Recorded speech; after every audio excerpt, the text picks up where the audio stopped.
Boa noite. É com muita alegria que recebemos vocês para o nosso primeiro evento. Primeiro Entardecer com Foucault e o seminário especial nas tramas, nas malhas e nas pesquisas Foucaultianas, o que pode a educação e a filosofia unidas? Evento organizado pelo GEF, Grupo de Pesquisa Estudos Foucaultianos em Educação, do IFSUM, vinculado ao PPG Edu e ao curso de licenciatura em computação do Campus Pelotas. O grupo reúne professores, técnicos administrativos em educação, alunos de graduação e de pós-graduação. Tem como propósito fomentar a pesquisa no âmbito do Instituto e pensar coletivamente sobre algumas questões da atualidade e que afetam a educação. O foco das pesquisas do GEF situa-se em estabelecer uma potente relação entre as temáticas estudadas e as teorizações do filósofo francês Michel Foucault. Desse modo, o uso do megafone foi escolhido para compor a identidade visual do grupo, porque remete a uma imagem emblemática do filósofo participando dos movimentos estudantis que marcaram o maio de 68 na França, e foram disparadores para outras reivindicações que tensionavam a cultura conservadora estabelecida na época. Assim, o megafone é utilizado como modo de demarcar que o GEF deseja ampliar sua voz e constituir-se como um coletivo que assume a pesquisa como instrumento de resistência. O GEF é composto por muitas pessoas e elas é que tornaram possível a realização deste primeiro momento que é tão significativo para nosso grupo. Pensando um pouco em como o GEF foi se constituindo, retomo algumas experiências que talvez tenham sido disparadoras para a nossa construção enquanto grupo. Aqui no campus, começamos como GEDES e tivemos nosso primeiro projeto de pesquisa aprovado em 2017. Porém, como nos ensina Foucault, a história não é linear. Então, muitos atravessamentos e experiências foram nos constituindo enquanto um grupo de pesquisa. Como alguns estudos proporcionados, e a Paula vai lembrar disso, acho que foi lá em 2008, pelo Instituto Humanidades, coordenado pela nossa professora Ieda Porto e ministrados pela professora Paula Reino, aqui presente, que nos brindará com suas pesquisas e conhecimentos nesta noite. Aliás, a professora Paula e eu temos tantas experiências que fica bem difícil descrevê-las. Muito significativo também a participação do GECAF, eu não poderia deixar de citar, da FURG, grupo por ela coordenado e do qual eu também faço parte. Aliás, o período de estudos e pesquisas na FURG foram de extrema relevância nesse contexto que procuro nos situar. Da participação do grupo do professor Roger Albernaz de Araújo, coordenador do PPG Edu e também aqui presente, que nos acolheu nos anos de 2015 e 2016, quando começava meus primeiros passos enquanto professora e pesquisadora da pós-graduação. Da vontade de saber das minhas orientandas e orientandos, e do nosso desejo de nos constituirmos enquanto um grupo que estuda Michel Foucault, nosso principal intercessor, e que também compartilha experiências e saberes. Assim fomos trilhando nosso caminho enquanto grupo e chegamos aqui para concretizar esse momento de muita alegria e aprendizado. E para esse momento convidamos alguém que é muito especial e inspira nosso grupo, que é a professora doutora Paula Corrêa Reino. E não poderia ser diferente pelas marcas e contribuições que ela, com sua potência inspiradora, nos provoca. Hoje somos ativamente 11 participantes, entre mestrandos, doutorandos, bolsistas de C, colaboradores que constituem o GEF. Então, já registro meu agradecimento para cada uma dessas pessoas que estudam Foucault, realizam suas pesquisas, produzem conteúdo para o Instagram, organizam eventos, são colegas, parceiros e amigos. Então, meu muito obrigada. Ao Anderson, a Ana Luísa, a Ana Paula, a Desirê, ao Diego, a Letícia, a Lia, a Lucélia, a Sueli e a Suzana. Obrigada por tornarem possível este momento. Também fica o registro de outras pessoas que pelo grupo passaram, algumas que estão momentaneamente afastadas e que deixaram suas contribuições, porém foram trilhando outros percursos. Realizada esta rápida contextualização, gostaríamos de destacar a presença já destacada do professor Roger Albernaz de Araújo, coordenador do nosso programa de pós-graduação em educação, a quem eu vou pedir então que faça uma breve fala para receber a nossa convidada.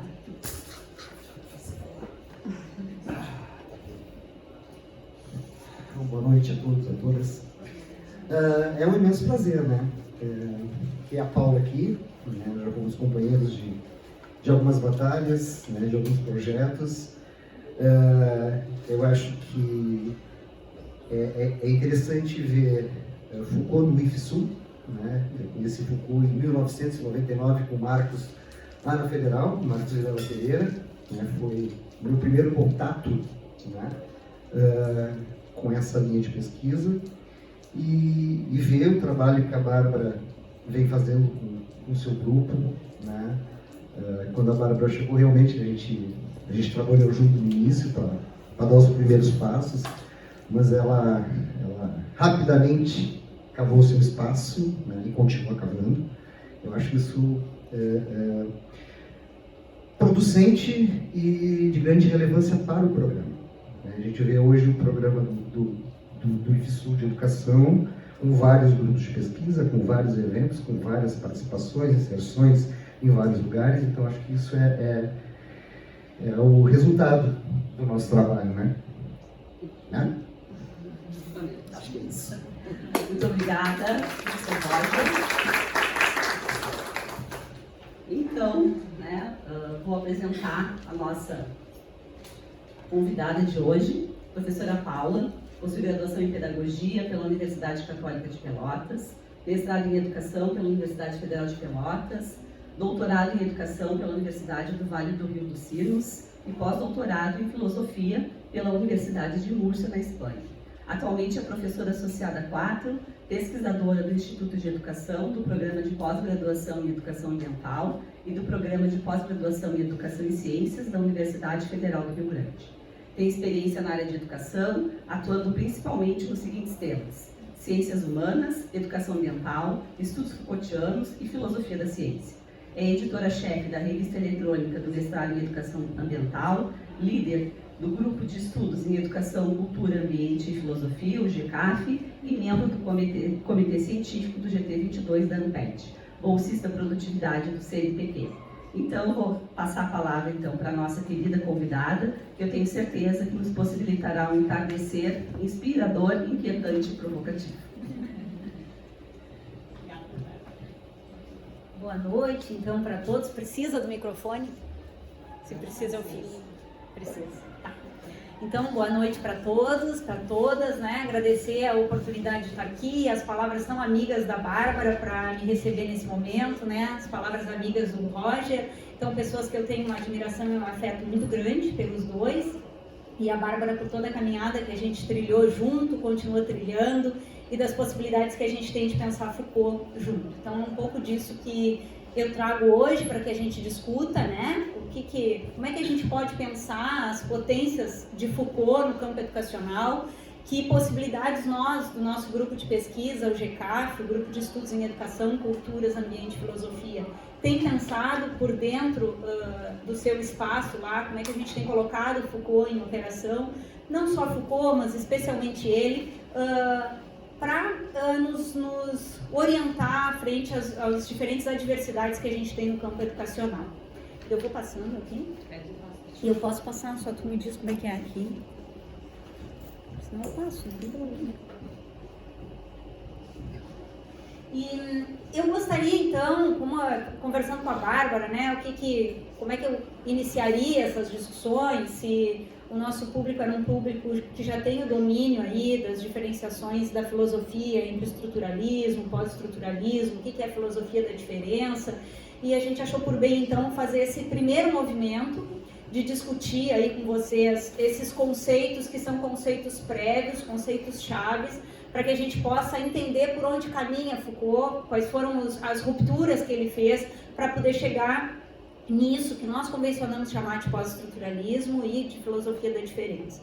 Então é um pouco disso que eu vou começar a minha conversa com vocês falando sobre isso, né? Essas distinções e, afinal de contas, o que é isso que a gente chama de pós-estruturalismo, o que é isso que a gente chama de filosofia da diferença, por onde se insere Foucault para fazer esses movimentos.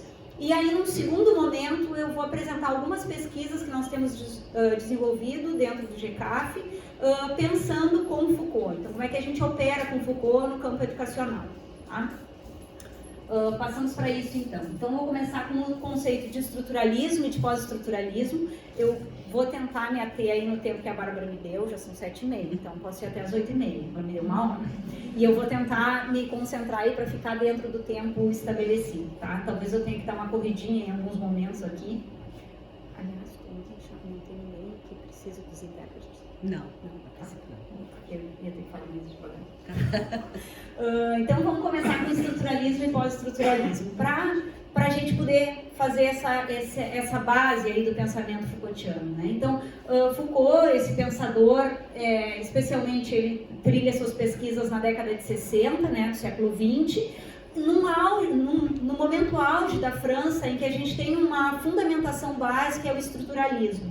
Então, o que é esse estruturalismo? Como é que é pensado o estruturalismo naquele momento histórico, né? Então, eu coloquei aqui esse movimento que se dá especialmente nos anos 50 e especialmente na França, inspirado nos princípios de Ferdinand de Saussure, que foi chamado de pai da linguística. Então, Saussure acreditava que existiam para a constituição da língua, 2 elementos fundamentais, o significado e o significante. Então, existia uma relação direta entre a coisa e aquilo que ela significa. Por exemplo, uma cadeira, ela serve para sentar. Então, ele acreditava nessa relação direta entre a palavra e a coisa, né? E dentro desse movimento, a gente pode pensar outros tantos movimentos que foram configurando o estruturalismo, e um deles a gente pode entender também, para vir bem ao nosso encontro no campo da educação, que é o movimento do marxismo, que vai colocar uma grande estrutura para entender a sociedade. Então, a economia como uma grande estrutura, vamos pensar assim, imageticamente, uma estrutura na horizontal, e que a partir dessa estrutura dada pelo marxismo, a economia, a gente vai ter outros tantos elementos que a partir da economia são explicados. Então a gente vai pensar em, vamos dizer assim, faixas, né? Na vertical, que saem a partir dessa estrutura dada, a economia, e daqui nós vamos ter a sociedade, a cultura, a educação e outros tantos elementos que são explicados a partir de uma estrutura dada. Então, por isso a gente chama de estruturalismo. Então, existe uma estrutura, para Ferdinand de Saussure, a língua, né, que vai se dar por esses 2 elementos, do significado e do significante, para Marx, a partir da economia, que vai explicar as relações sociais por dentro da sociedade, né? Então, essa ideia de estrutura, Foucault vai nos dizer que não serve a ele, né? Ainda que ele tenha sido muito atacado, especialmente nos primeiros movimentos de pesquisa de Foucault, vamos colocar ali década de 60, com as palavras e as coisas, com o nascimento da clínica, em que as pessoas vão dizer que Foucault foi estruturalista, e ele responde raivosamente, dizendo que ele não tinha uma estrutura estabelecida para poder explicar o que ele tentou explicar, por exemplo, nas palavras e as coisas, né? Então, esse movimento de Foucault, dele mesmo, nas palavras dele, dizer eu não conheço ninguém mais anti-estruturalista do que eu, faz com que ele se movimente num outro caminho diferente do estruturalismo. Então, basicamente, eu gostaria de dizer isso, né? Eles acreditavam, então, na aplicação de conceitos de estrutura que permitiam um estudo rigoroso e científico do mundo social. Isso era o estruturalismo, naquele momento lá da década de 50, e que foi constituindo todos esses pesquisadores, esses filósofos aí, especialmente da França, nessa época. Então, Foucault começa a escrever na década de 50, mas ele fica mais conhecido a partir da década de 60. E o que é o pós-estruturalismo? Ele tem como objeto teórico o estruturalismo, então ele vai entender algumas rupturas, a necessidade de rupturas, por isso objeto teórico, com aquele movimento filosófico que vinha tomando força na França. Ele rompe com isso, e a gente tem 2 autores que são autores muito importantes para que o pós-estruturalismo comece a aparecer com mais força, que é o pensamento de Nietzsche e o pensamento de Heidegger. Então, são 2 autores que dão condições para que o pós-estruturalismo comece a ser estabelecido, comece a ter outros movimentos de ruptura com o estruturalismo estabelecido na França. E é uma resposta a essas pretensões científicas do estruturalismo, então que a gente vai conseguir, pela via da ciência e pela via das estruturas científicas, responder às necessidades e explicar o mundo social que a gente vive. Eles rompem, né, com isso, dão uma resposta filosófica na contramão dessa ideia científica do estruturalismo. E a gente vai dizer, Peters, por exemplo, que é um autor super importante para que a gente entenda o pós-estruturalismo, tem um livro muito clássico dele, que é Pós-estruturalismo e Filosofia da Diferença. Ele vai dizer que o pós-estruturalismo é um movimento de filosofar, um estilo de filosofia, uma forma da gente olhar para o mundo para além, não sei se para além, mas de um outro modo que não a partir de estruturas. Então, se a gente puder pensar no pós-estruturalismo como pegando uma grande colher aí, remexendo todas essas estruturas estabelecidas e tão bem fincadas pelo estruturalismo, essa é uma boa imagem para o pós-estruturalismo, né? Não existem mais estruturas estabelecidas para que a gente consiga explicar o mundo social. Então, há uma crítica à verdade, e isso a gente tem especialmente a partir de Nietzsche. Então, é Nietzsche que nos ensina a fazer esse movimento de crítica à verdade.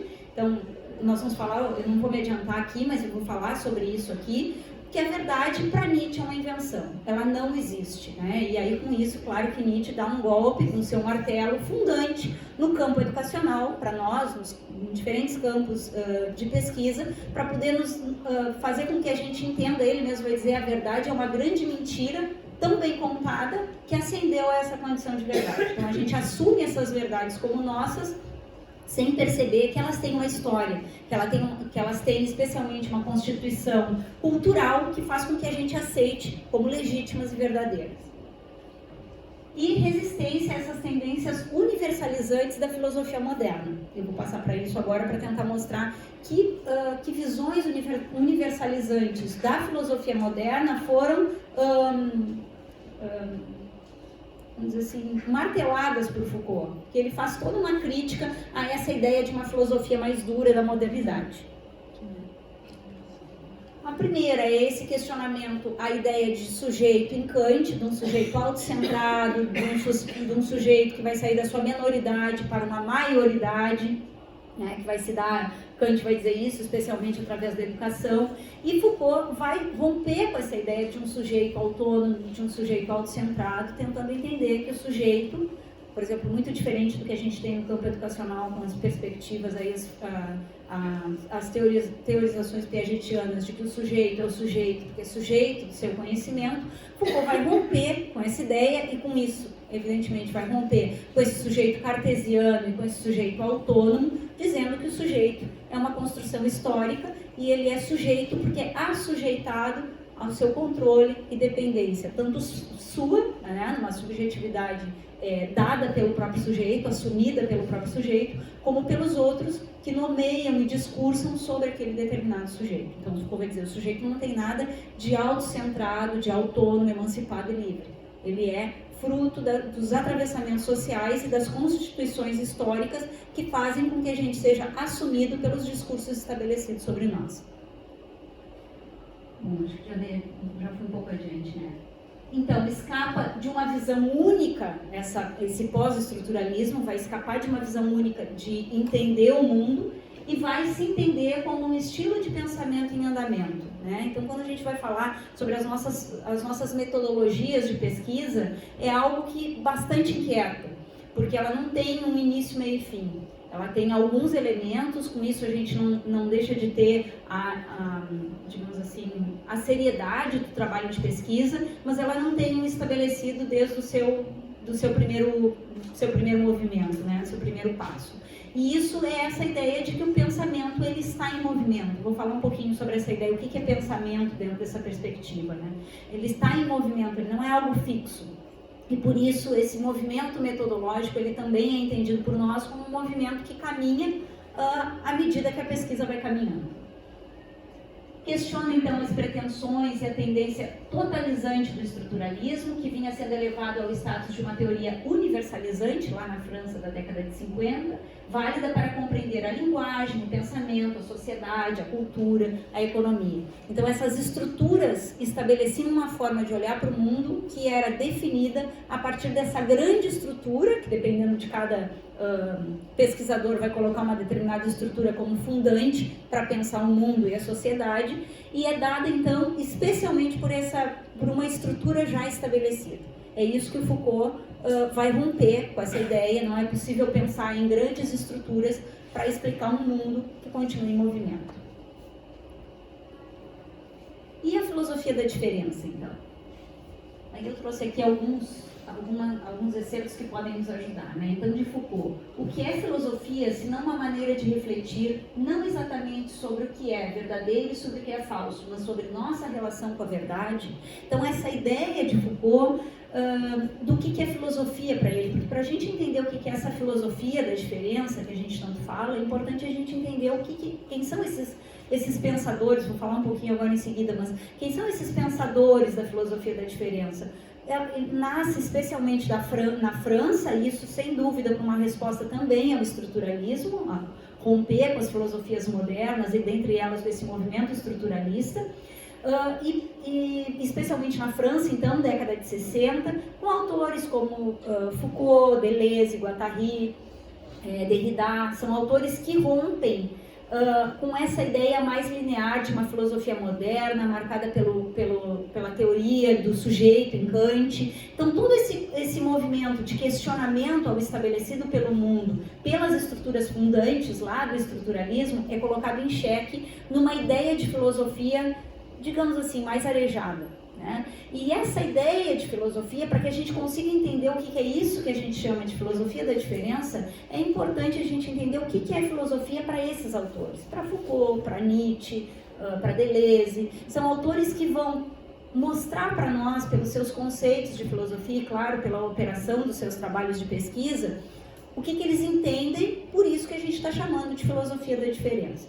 E aí, nesse primeiro excerto que eu trouxe do Foucault, é para que a gente veja o grande movimento, aquilo que Foucault rebate fortemente, além do sujeito, é o conceito de verdade. Então, como ele vai dizer ali no final, como é que se dá essa nossa relação com a verdade? Porque para ele, a gente é sujeito constituído através das malhas sociais e através dos discursos que constituem esse determinado indivíduo, esses discursos são estabelecidos a partir de valores de verdade que se constituem para nós, que a gente assume como nossos na nossa sociedade. Então, para ele, interessa muito olhar que relação com a verdade cada um de nós estabelece, para que a gente possa se constituir no sujeito que nós somos. Uma citação do Deleuze concebe a filosofia como uma lógica das multiplicidades. Então não há possibilidade de a gente olhar essa filosofia pelas tramas de uma filosofia moderna, né? De um sujeito estabelecido, de normas sociais e moralização dos afetos, das condutas, dos modos de encarar, a relação com o pensamento, a relação com as teorias. E aí, o que vão dizer esses autores para nós? Primeiro ali, a filosofia, qual é a função da filosofia? A primeira ali de Deleuze, né? Incomodar a besteira. Então, claro que aqui é uma provocação dele, incomodar aquilo que é estabelecido por nós como verdades tão bem contadas, que terminam sendo assumidas como legítimas, e o Deleuze vai nos dizer, incomodar essa besteira dessas coisas que a gente acredita sem pestanejar. E o Foucault diagnosticar a nossa atualidade. Então, tentar entender que movimento é esse que a gente estabelece com as coisas do nosso mundo, com as verdades que se fabricam sobre cada um de nós, como a gente se constitui como sujeito e que atualidade é essa. Então, aqui, um dos primeiros movimentos para quem faz pesquisa com Foucault. A pergunta que a gente faz nos nossos trabalhos de pesquisa são sempre perguntas da nossa atualidade. Não são perguntas, digamos assim, do passado. Ainda que Foucault vá na história para tentar entender o nosso presente. Por isso a gente chama de uma história do presente, né? Então, não é que a história não tenha sentido para Foucault. É claro que ela tem. Tanto ele vai dizer, a história é o nosso único a priori, aquilo que é dado, que é já constituído, né? Mas a história para Foucault só tem sentido se for para nós entendermos a nossa relação com o presente. Então, como nós nos constituímos naquilo que nós somos hoje. E para que a gente entenda como a gente se constitui nisso que a gente é hoje, eu volto ao passado para poder entender as nossas condições de proveniência e de emergência com esses discursos que se fabricam na atualidade. E aí, uma citação do Foucault. Meu papel é mostrar às pessoas que elas são muito mais livres do que pensam, que elas tomam por verdadeiros, por evidentes, certos temas fabricados em um momento particular da história, e que essa pretensa evidência pode ser criticada e destruída. O papel de um intelectual é mudar alguma coisa no pensamento das pessoas. Isso é a filosofia de Foucault. Então, que papel é esse que o filósofo, o pesquisador, precisa ter junto aos seus objetos de pesquisa? Movimentar o pensamento. Isso é a filosofia da diferença. Colocar o nosso pensamento em exercício, em movimento. Então é isso que ele está nos dizendo aqui. É preciso se incomodar com aquilo que a priori está dado como verdadeiro. E que a gente não entende muitas vezes que isso são construções históricas. É isso que é a verdade para Foucault. Construções históricas que se estabelecem no nosso mundo e por serem tão bem contadas, nós não conseguimos questionar. Então, a filosofia da diferença parte de filiações com o pensamento especialmente de Nietzsche, que vai fazer a crítica à verdade e a superação de si mesmo, nessa vontade de poder. Então, para Nietzsche, a necessidade da gente poder superar nós mesmos, nos tornar mais fortes, ou aquilo que Nietzsche vai chamar de guerreiros, né? Somente é livre o guerreiro, aquele que consegue olhar para si mesmo. Ele tem um conceito que para mim é muito caro, que é o conceito de convalescença, e ele vai nos dizer, é preciso convalescer, é preciso por algum momento se recrudescer, né, e pensar sobre a sua própria vida, para que a gente consiga voltar mais forte para o combate. Então é isso que ele vai dizer, esse guerreiro que é livre porque consegue de algum modo pensar sobre as verdades do nosso mundo, questionar as suas próprias verdades e colocá-las sob suspeita. Então, a pergunta de Nietzsche, isso aqui, acredito que todos vocês saibam, né? Como a gente se torna o que a gente é, e é a partir dessa pergunta de Nietzsche que o Foucault, então, vai estabelecer a sua própria pergunta, digamos assim, de um modo mais genérico. Que pergunta é essa do Foucault? O que somos e o que somos hoje? O que é esse nosso momento? Então, vejam que, de novo, nós estamos falando aqui de atualidade. Então, de novo, pesquisas com Foucault sempre perguntam sobre a nossa atualidade, são perguntas atuais, para que a gente consiga entender o nosso presente. Essa era a grande preocupação do Foucault. Como é que a gente se torna aquilo que a gente é? Essa pergunta de Nietzsche faz ecoar em Foucault como nós nos constituímos sujeitos do saber, sujeitos do poder e sujeitos da ética. Como nós nos constituímos a partir de uma atualidade estabelecida para nos constituir, né? Para nos produzir enquanto sujeitos desse tempo. E Nietzsche, então, com essa ideia de superação de si mesmo, queres, porém, percorrer o caminho de tua tribulação, que é o caminho para ti mesmo, mostra-me, então, teu direito e a tua força. Quer dizer, é só com muita força, com muita potência, que a gente consegue olhar para nós mesmos, e por isso a convalescença é importante, no momento em que a gente se retira, diria Nietzsche, né, se retira do rebanho para poder pensar por nós mesmos, e como isso é difícil. É preciso muita força para ter coragem para olhar aquelas verdades que nos fabricam, aquilo que nos constitui sujeito, para que a gente consiga colocar pontos de interrogação nessa verdade e pensar que outros possíveis são esses frente a um guerreiro que é livre. Então, o primeiro movimento, né, das filosofias da diferença foi dado a partir desses desdobramentos da obra de Nietzsche.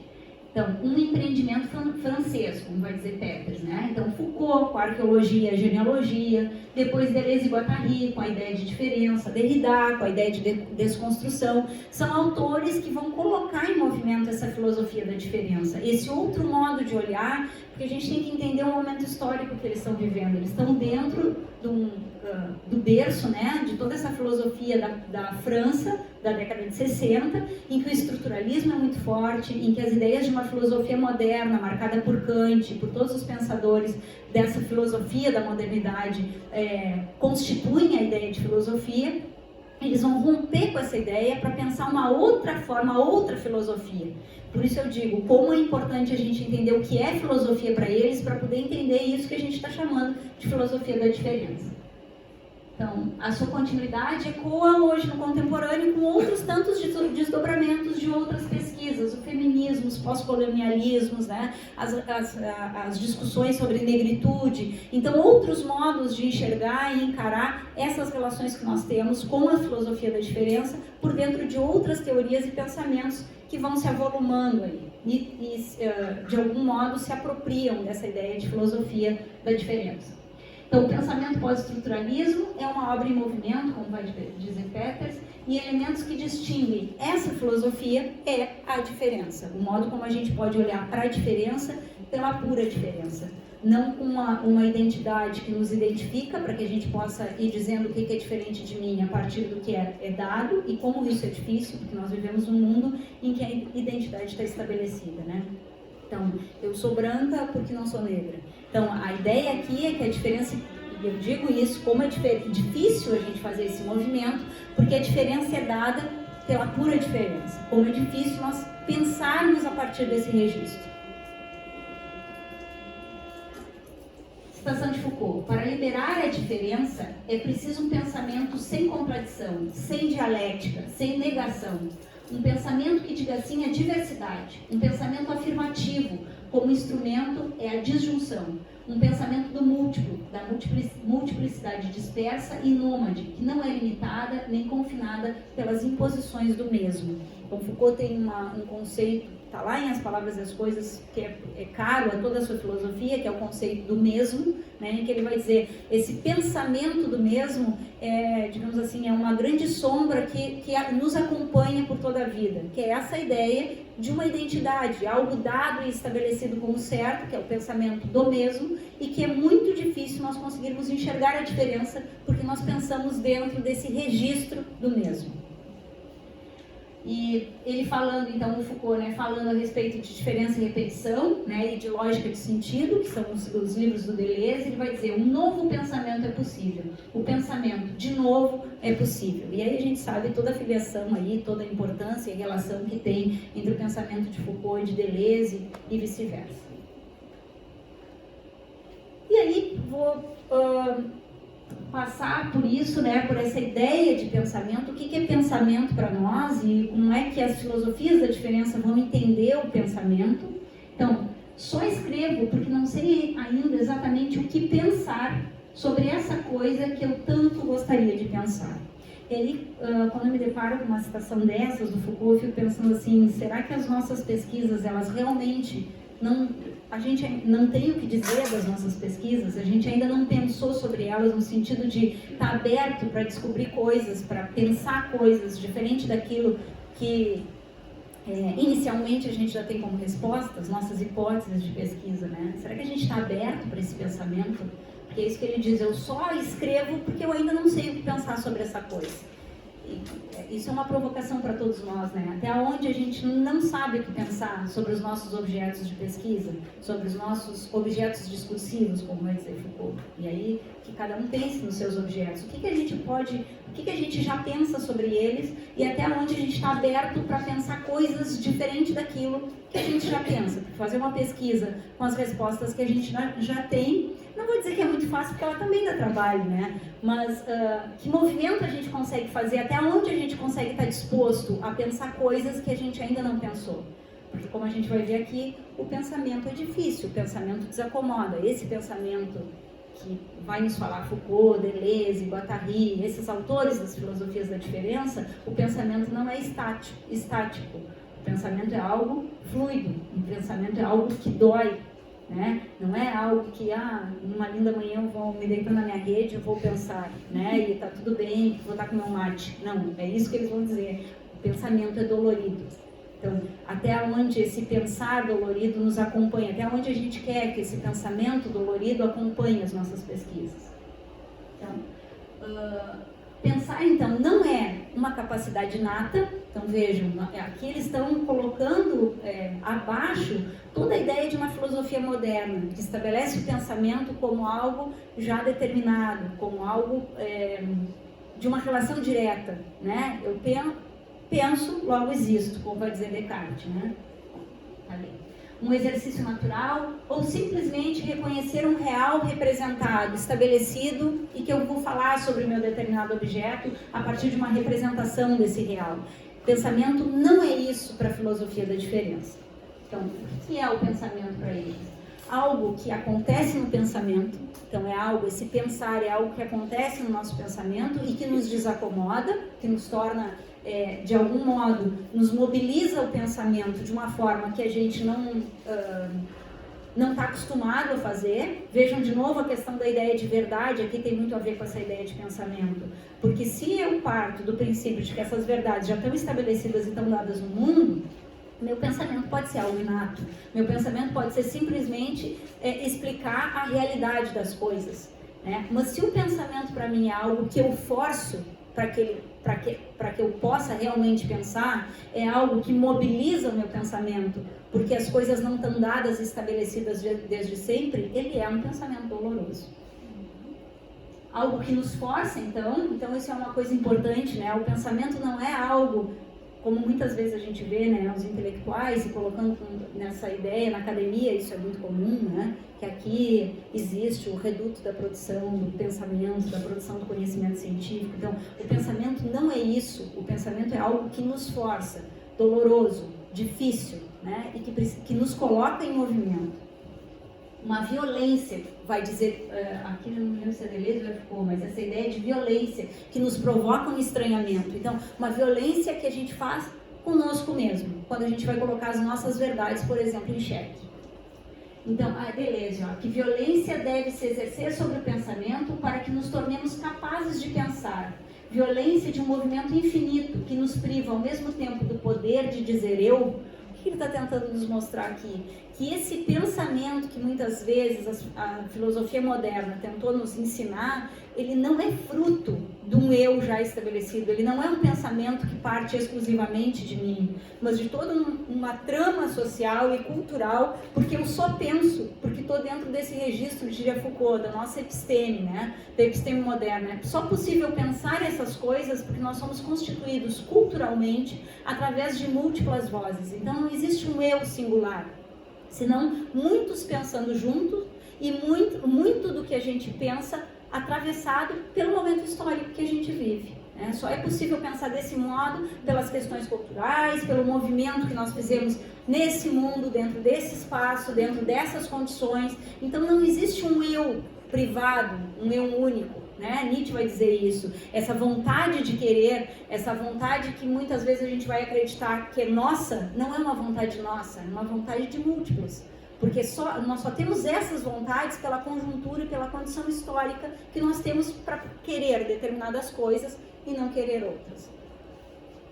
Então, fruto de um fora, de forças de encontro, o pensamento ele não acontece, não é que ele não aconteça, ele pode acontecer lá na nossa rede, quando nós nos deitamos na rede e tomamos mate, mas ele não acontece ali exclusivamente, individualmente, porque agora eu resolvi me sentar e pensar. É por esses encontros, por isso eles dizem, a gente é forçado a pensar. Nós não somos acadêmicos que pairam sobre a sociedade e pensam porque são intelectualmente mais dispostos do que outros, né? O pensamento é algo forçoso. Um pensamento só acontece pelos encontros que são possíveis entre eu e outros muitos, que fazem com que esse pensamento force. Eu diria que os grupos de pesquisa, quando funcionam, muitas das minhas colegas estão aí do grupo de pesquisa, a Bárbara também é do grupo de pesquisa, ele pode mobilizar o pensamento. Quando a gente vai para esses encontros disposto a pensar, exercer esse pensamento que força, que dói, que é preciso abandonar verdades, é preciso pensar de outros modos, é preciso estar aberto para esses outros modos de inventar o campo educacional, outras possibilidades que nos forcem a encontrar outros possíveis. Isso é o pensamento para a filosofia da diferença. Então, um efeito dessas forças agindo. Não sou eu que penso, mas um coletivo que, por exemplo, o que eu estou dizendo aqui, não é um pensamento da Paula, mas um pensamento de múltiplos, de muitos que atravessam o modo como a gente pensa a educação, o modo como a gente faz pesquisa dentro do GCAF. Então não é a Paula a falar, mas um conjunto, um coletivo de pessoas que forçam a esse agir de pensamento. Ele nos lança então ao imprevisível e ao inesperado, coloca em dúvida o nosso próprio pensamento, porque isso também é outro exercício, a gente está colocando em dúvida todas as nossas verdades, inclusive essas que estão sendo ditas aqui. Então, como esse pensamento, ele é difícil, porque ele nos força a esse estranhamento. é criação. Por isso não é possível reduzir o pensamento à representação do real. Ele não representa o que está dado na sociedade, como, por exemplo, queria a linguística lá de Saussure. Não há uma representação direta entre a palavra e a coisa, entre o significado e o significante, porque é criação. E se é criação, as coisas não estão dadas no mundo simplesmente para que a gente possa descobri-las. É experimentação, é resistir aos valores estabelecidos, às verdades dadas, aos saberes estabelecidos no mundo. E aí, eu acho brilhante essa citação aqui do Deleuze, né? Criar não é comunicar, mas resistir. Então, isso é pensamento. Se criar, se o pensamento é criação, os nossos movimentos de pesquisa precisam ser movimentos de resistência. Resistências políticas, resistências de afetos, resistências de saberes estabelecidos no mundo, resistências que nos joguem com toda a potência para provocar o nosso pensamento. Provocar o pensamento dos que estão à nossa volta. Bom, estou bem mocinha. Eu vou passar para esse segundo movimento, então, que são essas pesquisas, né, no campo da educação. Eu fiz um coletivo, assim, de algumas pesquisas, né? Eu teria muitas pesquisas para mostrar aqui, mas considerando o tempo, eu escolhi pesquisas que já estão encerradas no grupo, né? Exceto as nossas pesquisas, assim, como coordenadoras do grupo, eu deixei as pesquisas que estão em andamento com financiamentos, mas eu vou apresentar dissertações e teses, e fiz isso a partir de 3 movimentos, tá? São 3 movimentos diferentes que eu vou fazer aqui. O primeiro é sobre um campo de pesquisa que vocês vão ver ela bem mais volumosa, porque ela já tem 15 anos de pesquisa aí, que é do campo da educação ambiental. Então, o primeiro movimento é como é que a gente olha para a educação ambiental e une a educação e a filosofia no nosso campo. Como é que a gente pensa com Foucault e com esses autores, Guattari muito fortemente, o campo da educação ambiental. O segundo movimento é sobre as ocupações secundaristas e a discussão, que é uma discussão bem fervorosa, assim, eu estou sendo bem arriscada em fazer essa discussão com o tempo que eu tenho, mas é as pesquisas que nós estamos desenvolvendo ultimamente no grupo, que é um estranhamento à ideia de escolarização obrigatória, então é o segundo movimento.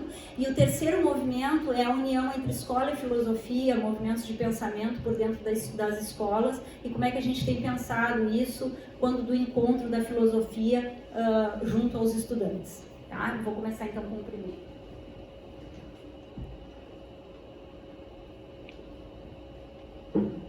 Bom, eu já apresentei aqui o nosso grupo, vou apresentar ele mais rapidamente para vocês conhecerem. Esse é o nosso slogan aí do GCAF, né?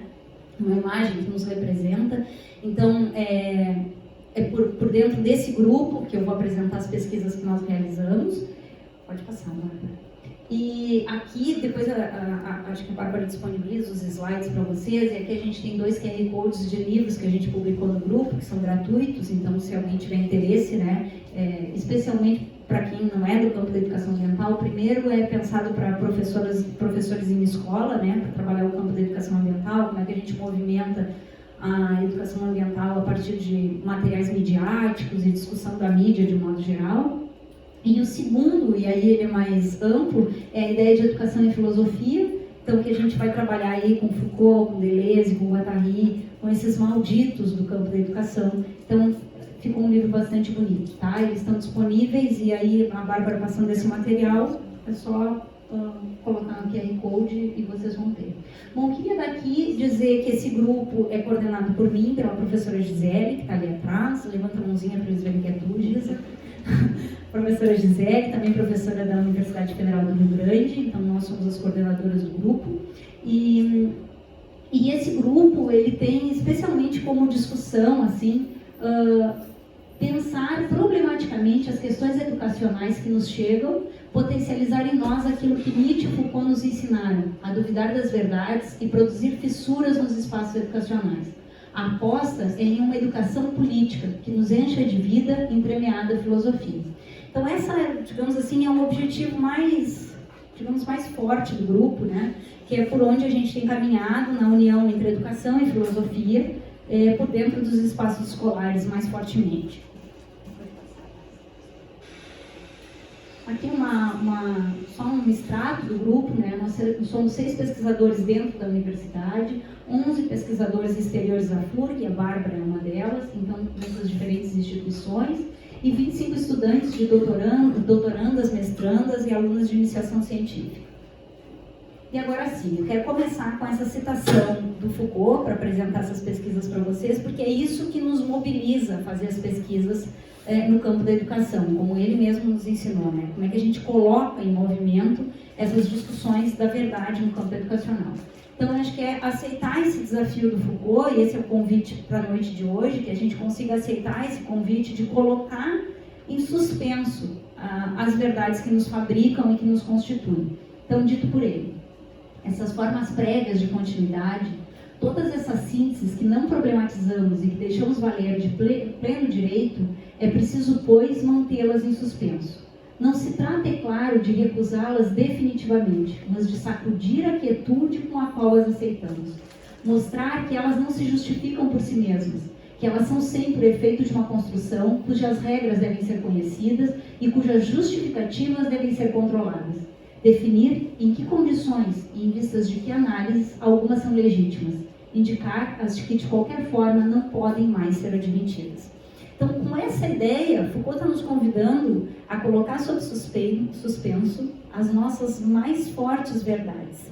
E aí eu vou dizer assim, por isso essa provocação aí, que ela é tão forte, vai entrar no segundo movimento, mas eu sei que ela é a que mais nos incomoda, que é essa ideia da escolarização obrigatória.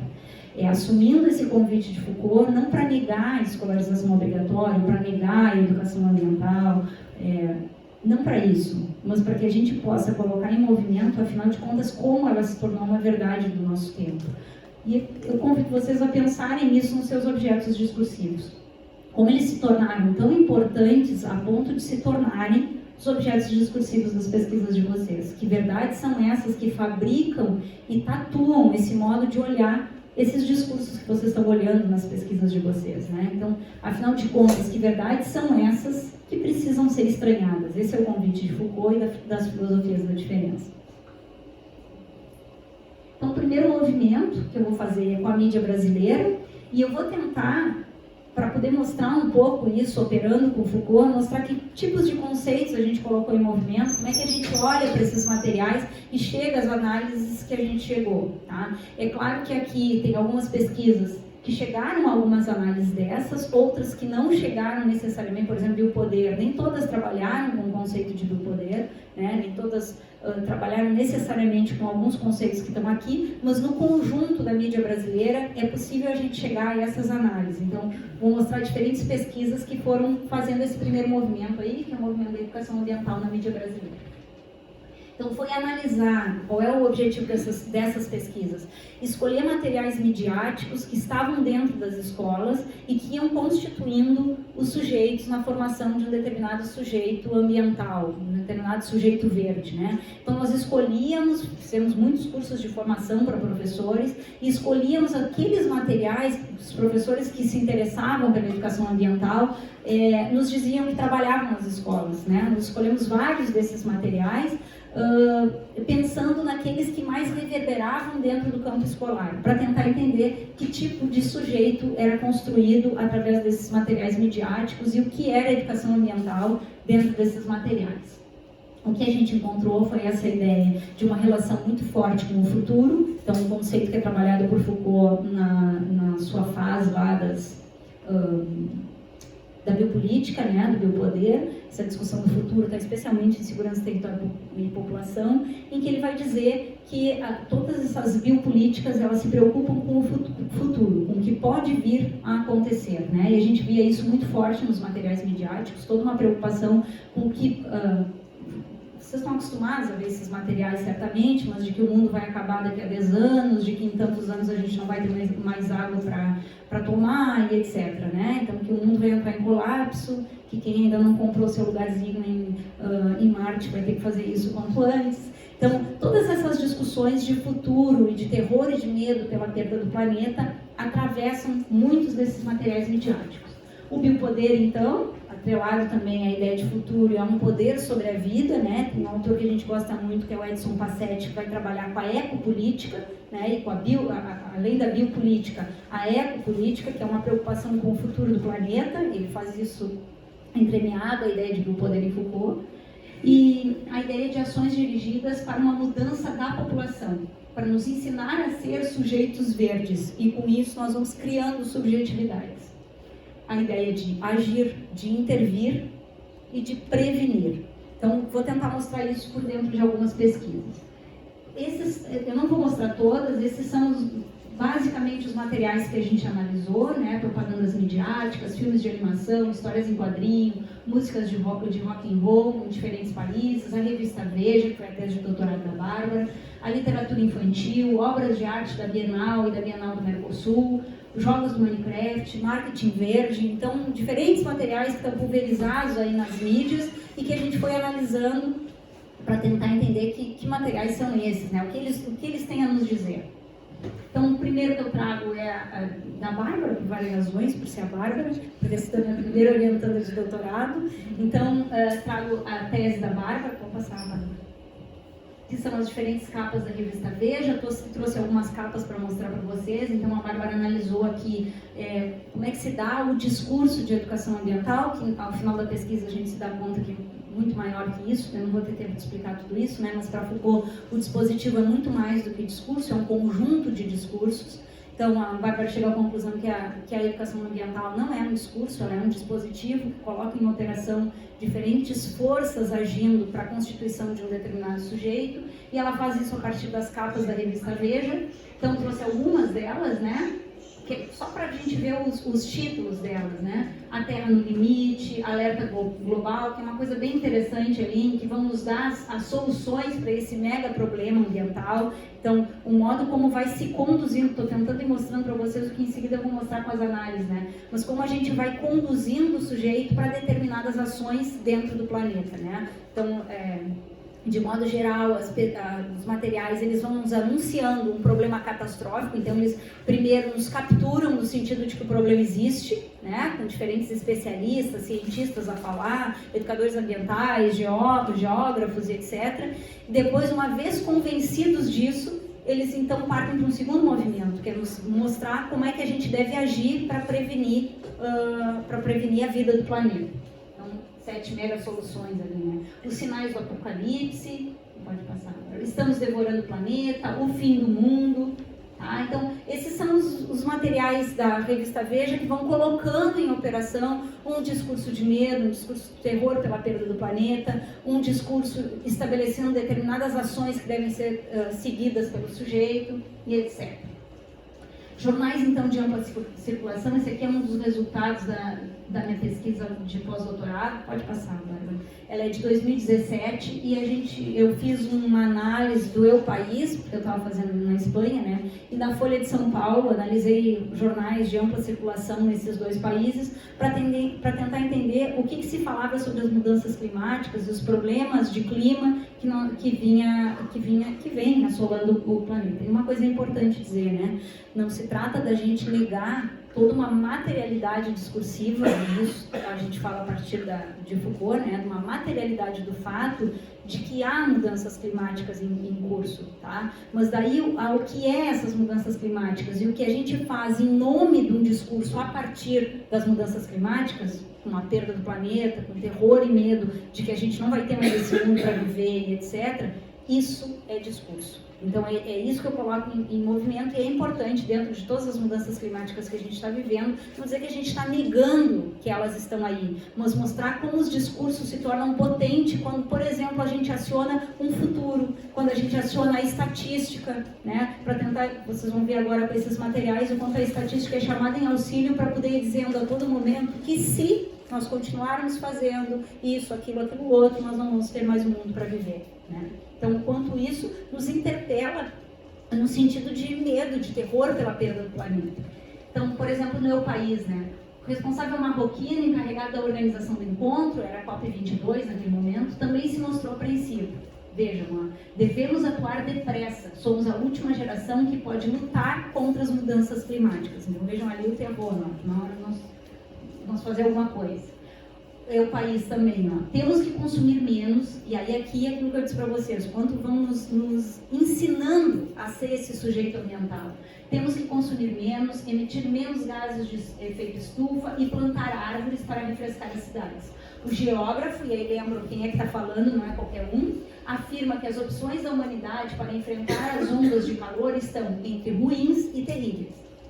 Na Folha de São Paulo de 2017, até 2025, estamos quase lá, né? A ONU estima que 14% da população mundial enfrentará a escassez de água. Folha de São Paulo de 2016, o relatório alerta que mesmo com a melhoria na proteção ambiental, está previsto que as mudanças climáticas nos próximos 80 anos eliminarão mais de 30% das florestas de bambu, habitat dos pandas. Isso poderá levar a um novo declínio dos números da espécie. Então vejam que há sempre uma prospecção, uma estatística daquilo que, se continuar desse modo, alguma coisa vai acontecer no mundo, né? Outra pesquisa, Marketing Verde, aí é da Isabel Marques, é uma tese de doutorado também. Ela analisou esse discurso esverdeante, né, do campo da educação ambiental a partir do marketing verde. Então, como é que a gente vai esverdeando esse sujeito? E aí ela faz um portfólio. Toda vez que ela se depara com esses materiais de marketing, ela vai tirando fotos. O pessoal do grupo também foi fazendo... passando, todo mundo que se deparava com esses materiais enviava para a Isabel, ela fez um portfólio e fez uma análise, então, desses diferentes materiais. Ó.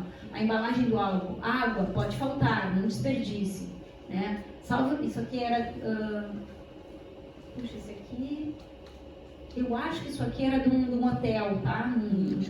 Na porta do hotel. Salve o planeta. Salvamos milhares de litros de água por ano. Né? Depois, ó, lápis semente, devolvendo à natureza o que um dia foi tirado dela. E um tênis para criança, cada par fabricado evita que 11 garrafas cheguem ao oceano. Ó. Brinquedo infantil com a frase, preserve a natureza. Açúcar com a frase, plante árvores, assim você ajuda o meio ambiente.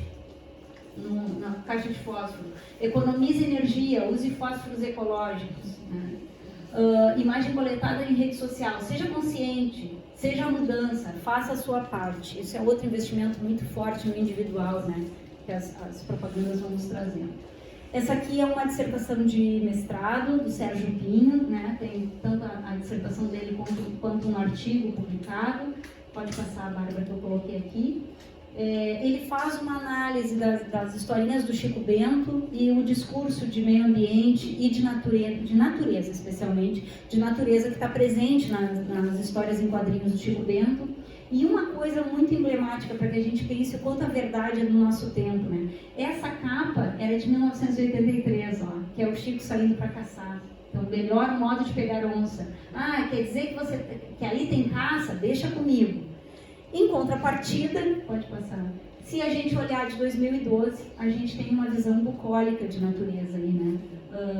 Porque se Deus fez o mundo em 7 dias, aqui ele caprichou. Porque o lugar que eu vivo parece uma das 7 maravilhas do mundo, não é? E realmente, né? Como é que a gente enxerga uma imagem dessas? Se a gente não enxerga uma imagem dessas como a natureza, como se ela estivesse lá. Né? E como a gente, não é à toa, agora eu esqueci do ano, mas o Chico, deve ter sido por volta de 2012, 2015, o Chico Bento ganhou o título do... como é que a gente diz? Não é preservador, me faltou a palavra, mas ele era o que preservava. Embaixador. Embaixador, eu acho. Das águas do Pantanal. Então não é o mesmo Chico de 1983, né? Então para a gente ver o quanto essa ideia de verdade, ela é uma fabricação cultural de cada momento histórico, né? Já não é mais aceitável a gente ver o Chico Bento caçando na floresta. Então essas imagens aí, vejam uma imagem bucólica, romântica, que é uma das discussões que o Sérgio faz na dissertação dele, o quanto há uma visão romântica e bucólica de natureza, presente no Chico Bento, presente em nós, né, por essas produções. Pode passar, Bárbara. E aqui só trouxe essa da Marina, na verdade ela não fez parte do recorte do Sérgio, mas ela nos diz muito do que é natureza. É a Marina muito assustada aí com toda a poluição que ela vê e ela vai nos Achados e Perdidos. procurar essa natureza lá, que é aquelas 7 maravilhas lá do Chico Bento, né? Então, essa é a dissertação do Sérgio, pode passar, né? E eu vou fazer aqui alguns exercícios provocativos dessa análise, de modo geral, dessas pesquisas que eu apresentei para vocês. E eu vou fazer isso a partir de Dreyfus e Rabinot, de Rabinot e Rose, em que eles vão dizer que há uma biopolítica que opera dentro desses materiais. Claro que eles estão falando das pesquisas dele, né? O que é a biopolítica, como é que ela coloca em operação, a partir de um discurso de verdade, a partir de modos de intervenção para que a gente atue no meio ambiente e a partir da constituição de sujeitos verdes. Isso aí, a partir das nossas pesquisas, foi esses 3 elementos que nós chegamos.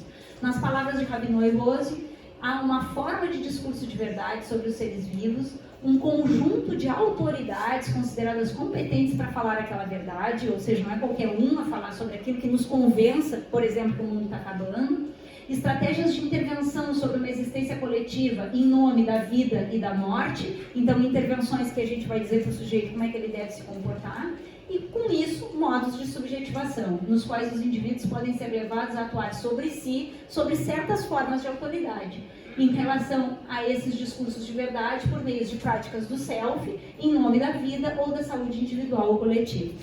É isso, a partir das pesquisas deles, eles vão dizendo como é que a biopolítica é colocada em operação a partir desses 3 elementos. Então, nós chegamos nesses 3 elementos, nos discursos de verdade que são estabelecidos pelos cientistas, pelos pesquisadores que são chamados em auxílio nas reportagens, porque elas não começam nos dizendo como a gente deve se comportar, elas começam nos convencendo da necessidade de que nós precisamos mudar as nossas ações frente ao planeta Terra.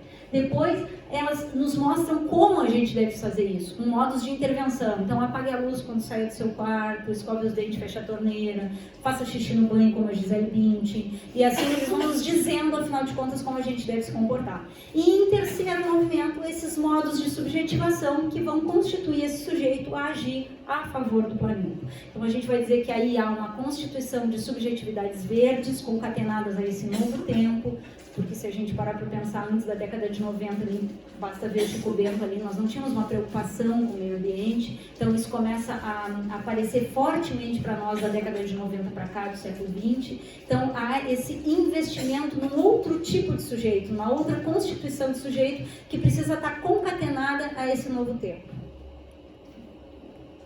Então, inquietação, nós vamos ter inquietações com esses ditos verdadeiros e catastróficos a respeito da crise ambiental.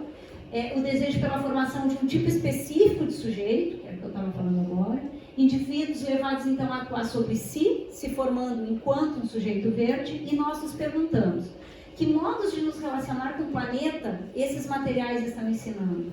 Como esses ensinamentos vão compondo novas subjetividades, outros arranjos relacionados ao tempo presente? E há, por nós, uma suspeita a essa ideia da educação ambiental como solução, porque isso é trazido fortemente nos materiais, né? O campo da educação ambiental é tramado especialmente por essa ideia, que a educação ambiental vai salvar o planeta, de que a gente está fazendo pesquisas, orientando, indicando esses materiais por uma ideia de educação ambiental que responde aos anseios da sociedade, que se a gente for esse sujeito ecológico, esse sujeito verde, a gente consegue reverter o problema, é que falta consciência em nós, enquanto sujeitos, para que a gente seja esses sujeitos ecológicos, né? E a gente coloca isso sob suspeita. Essa verdade, e é uma verdade estabelecida no campo da educação ambiental. Acho que isso não é muito diferente do campo da educação, se nós pensarmos, a ideia de que a educação salva, emancipa a todos. Então, isso está presente no campo da educação ambiental e a gente coloca isso sob suspeita. Afinal de contas, a educação ambiental é uma solução para essas mazelas ambientais que nós temos vivido? Então, essas inquietações com esse EA que se apresenta para nós, seja nos materiais midiáticos, seja no campo acadêmico da educação ambiental, né? E nós nos perguntamos, e se nós pudéssemos suspender a noção de educação ambiental como solução? Pensar a partir do dissenso. Isso é um trabalho que eu e a Gisele fizemos, discutindo essa ideia de dissenso. Afinal de contas, se a gente pensar a educação ambiental para além de uma ideia de solução, mas com essa ideia de pulverização dessas diferenças, de algo que não é estabelecido no campo, como é possível pensar em outras educações ambientais?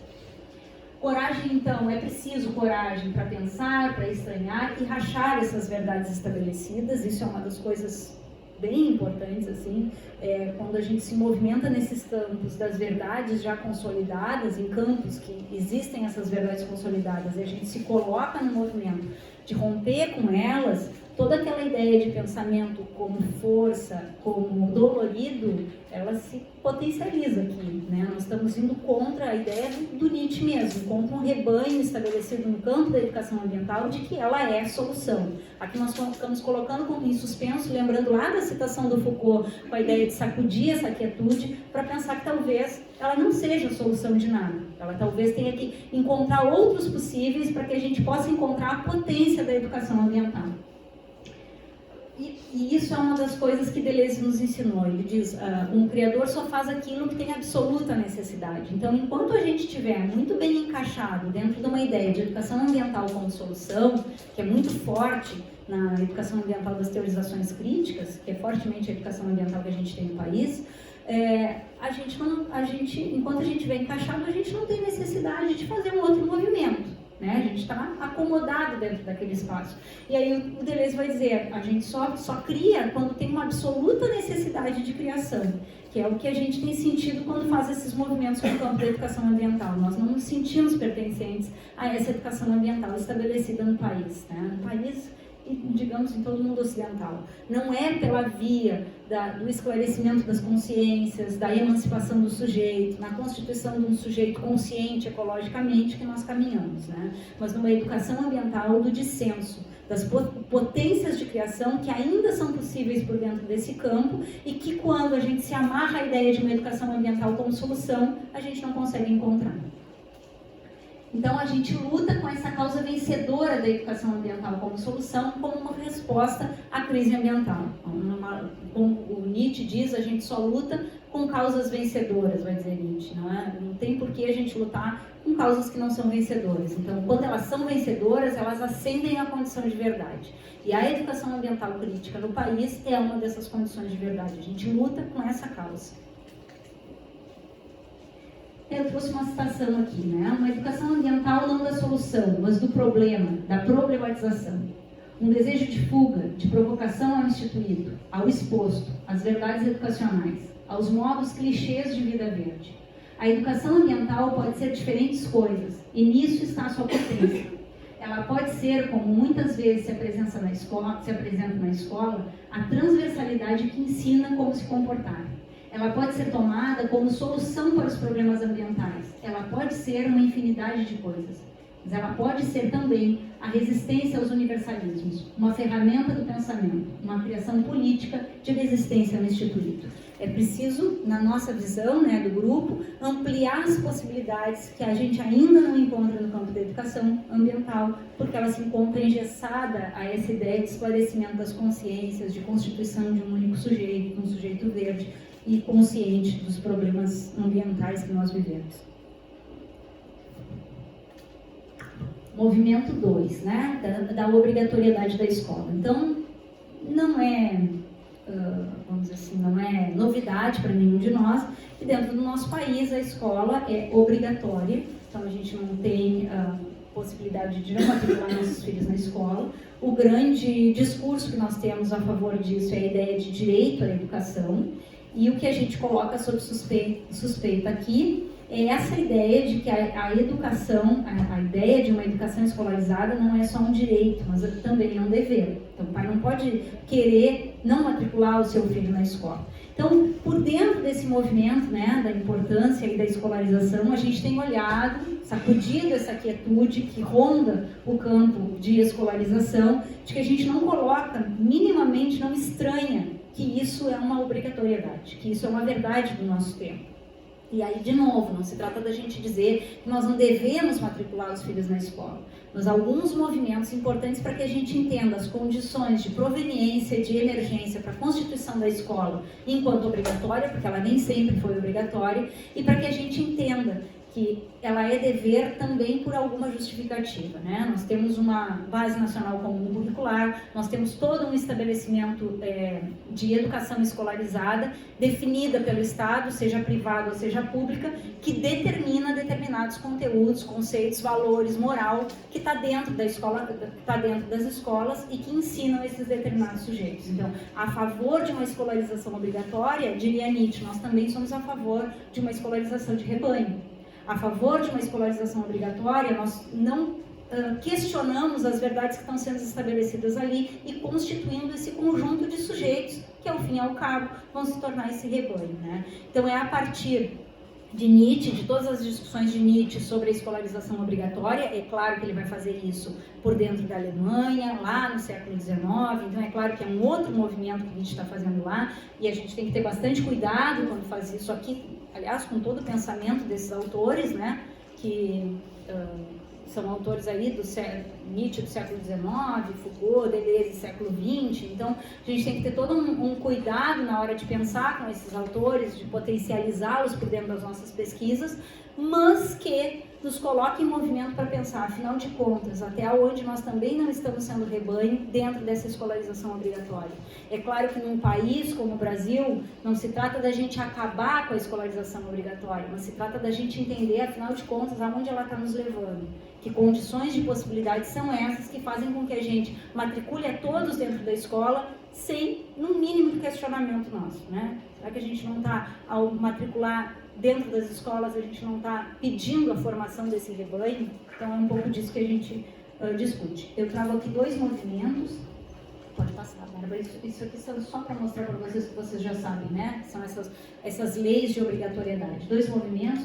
Um que é uma tese de doutorado defendida pela Juliana Teixeira, que é as ocupações secundaristas. Vou trazer um recorte dessa tese, né? Mas que ela fala das ocupações secundaristas e ela faz uma análise das ocupações secundaristas em Rio Grande, fortemente, com um grupo, uma roda de conversa com os estudantes que ocuparam as escolas, e ela faz também com materiais documentais no Brasil, né? Como é que aconteceram as ocupações secundaristas. E o segundo movimento também, não é recorte direto da tese dela, mas é um trabalho que a gente desenvolveu coletivamente aí com outra colega do grupo, que é a Virgínia Vieira, trabalhando com essa ideia de uma aposta nessas engrenagens, afinal de contas, como se dá essas engrenagens modernas na constituição da escolarização. Então, aqui é um material que ela produziu, né? A escola é nossa, então vejam o quanto tem desses discursos a favor de uma escolarização. A escola é nossa, né? Cortes nas escolas, por uma escola pública de qualidade, né? Ocupa tudo, mexeu com secundaristas, mexeu comigo. Então, todo esse movimento que a gente viu aí aflorar, né? Com as ocupações secundaristas em 2016. E aí, uma citação, então, para vocês entenderem essa discussão que a gente faz por dentro desses materiais. Os estudantes das ocupações puderam nos demonstrar que, ao ocuparem as escolas, ao invés de derrubá-las, sucateá-las ou precarizá-las ao ponto de impossibilitar o cumprimento do seu caráter socializador primordial, eles, os estudantes, lutavam por um desejo latente de mais escola e por mudanças nas formas de salvação vigentes, operadas pela própria instituição, e políticas educacionais da atualidade, provocando uma espécie de pane no sistema escolar instalado sobre a educação pública estadual em diferentes regiões. O que ela tentou, esse é um artigo nosso, não é da tese dela, o que a gente tentou mostrar ali? Que essas ocupações secundaristas, vejam como a gente tem as verdades estabelecidas no nosso mundo, essas ocupações secundaristas, elas movimentaram esses sujeitos não para questionar a manutenção das escolas, mas para que o funcionamento pudesse ser sempre com mais qualidade. Então, a gente não coloca em suspenso a ideia de uma escolarização, a gente coloca em suspenso aqui a ideia de qualidade por dentro da escolarização, formação do rebanho. Outra pesquisa que a gente está desenvolvendo atualmente, que é a pesquisa, né, da Bolsa Produtividade CNPq, é essa, sobre a emergência da relação entre escola e Estado na constituição da escolarização obrigatória. E uma pesquisa que a gente já realizou, aqui com um colega também, pesquisador do grupo, que é o José Luiz Ferraro, da PUC, a relação escola-estado, provocações de Nietzsche e Foucault para pensarmos a nossa atualidade. Então, pode passar. Eu trouxe aqui, vou só dar o contexto geral, né, que é analisar o aparecimento da escolarização obrigatória no Brasil e a potência do discurso da escolarização como indispensável à formação do sujeito na atualidade. Então, o que a gente toma de Nietzsche, né? As contribuições a respeito do conceito de verdade e do apequenamento da escola quanto da união com o Estado e da possibilidade de invenções na educação para a constituição do guerreiro. E de Foucault, os ensinamentos sobre história genealógica, modos de enxergar o Estado e as suas relações com as estratégias de governamentalidade. Então a gente vai trabalhar com a ideia de governamentalidade biopolítica em Foucault e a ideia de apequenamento da escola em Nietzsche. Então todas as discussões que ele vai fazer da constituição da escola por dentro da Alemanha no século XIX, quando está se chegando, então, com essa necessidade de uma escolarização obrigatória, é sobre isso que a gente se debruça para tentar entender que emergências de condições foram essas para o aparecimento disso que a gente nem estranha mais, que é a escolarização obrigatória.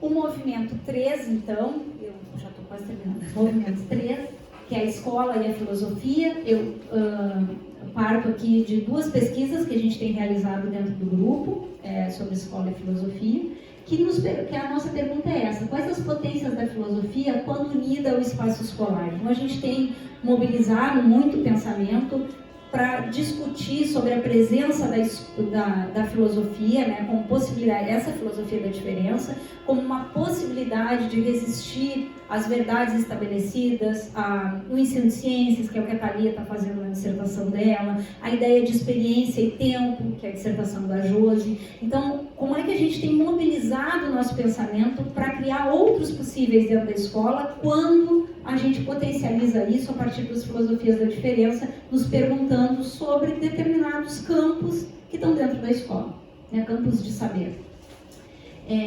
Que movimentos de resistência a essa escola disciplinar podem ser operadas quando do encontro entre educação e filosofia? A filosofia como um espaço de respiro e como possibilidades de pensar o pensamento junto aos estudantes no interior da escola.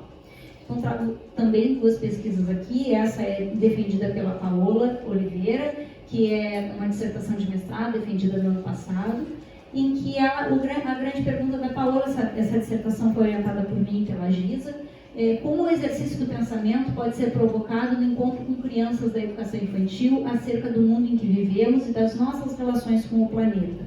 E aí ela vai fazer diferentes encontros filosóficos com essas crianças, utilizando diferentes, o que a gente chama de disparadores do pensamento, né? Obras de arte, poesias, livros. Ela faz hora do encontro com as crianças, tentando mobilizar o pensamento dessas crianças a partir das relações que nós estabelecemos com o planeta. Então, o quanto é possível pensar a filosofia desde a mais tenra idade, lá na educação infantil, como é possível mobilizar o pensamento dessas crianças quando elas vão nos trazendo que vínculos elas têm com o planeta, com as relações do meio ambiente, com o encontro delas entre a saída da casa delas até a escola, que movimentos são esses e como a gente pode pensar essas relações que se estabelecem no mundo.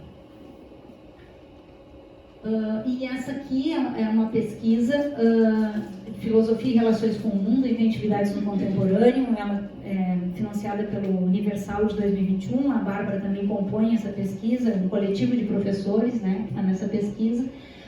Já coloquei ali 2 trabalhos que foram publicados relacionados a essa pesquisa. Um da Isabel Aires, que está ali, Espreitando o Mundo com Lentes Filosóficas, possibilidades de ruptura e reinvenção da escola, e o outro da Paola, meu e da Giza, né, sobre infância, natureza e animais não humanos, uma aposta na filosofia com crianças na escola.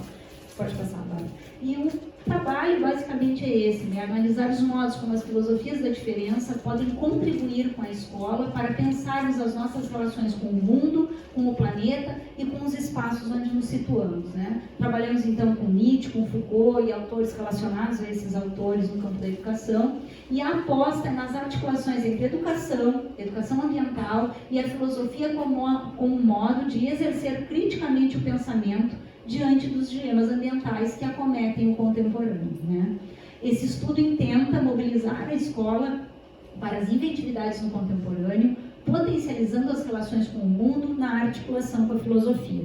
Então a gente vai fazer isso primeiro a partir de uma coleta de materiais teóricos, né, o que tem se dito aí nas dissertações e teses, artigos publicados no portal de periódicos da CAPES, é o nosso material de estudo, que tem colocado em movimento a relação entre filosofia da diferença e escola, e depois a gente vai fazer isso com uma entrevista com pesquisadores que fizeram um curso de extensão que nós realizamos no GCAF, potencializando as ideias de filosofia e escola na relação dessas professoras, como é que elas levaram isso para dentro das suas escolas. A gente vai fazer entrevista com elas para tentar entender que movimentos possíveis são esses entre escola e filosofia.